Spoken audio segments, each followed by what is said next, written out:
Welcome to OBD Sync. In this episode, we're going through how to program a replacement engine control module in a 5th gen Chevrolet Camaro. So first off, click the vehicle button and go to the ECM tile.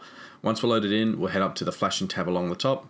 We'll then make sure we have a battery charger fitted to the vehicle, and once we do, we'll go ahead and click the right button. We will have a pop-up indicating that it will put a factory tune onto the car, so if it does have a custom tune, it will wipe that away, so please keep that in mind.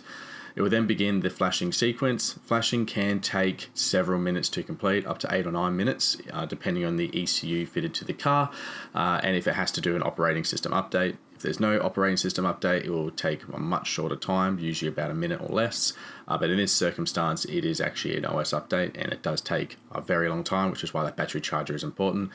There will be some prompts that pop up indicating turn ignition off, as well as turning on and things like that. But once it's done, we will get a pop-up saying flash successful. Next, we'll head up to the Learn Functions tab, and we're going to perform the VIN security link. So this action will program the vehicle's VIN and security information to the module. So we will have a bit of information there indicating we must have the ignition on, you need to have a battery charger fitted, and we have to wait for this entire 12-minute countdown. So that's why we have that battery charger, very important. Otherwise, if the battery gets too low, it will fail this sequence. So we'll just wait this one out to finish.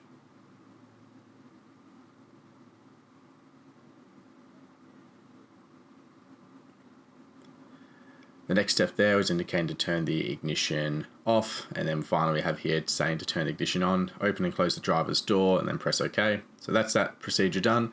Next is the Immobilizer security link. It's almost identical to what we did with the VIN security link with the timeout, as well as some actions will pop up indicating to open and close doors. It's just a matter of following the prompts and you'll be good to go. We won't go through that one just now, but you may also need to do a crankshaft position variation learn. It's just a matter of checking out the fault codes after you've completed. That's it for now. Thanks for watching. Make sure to like and subscribe. Otherwise, we'll see you next time.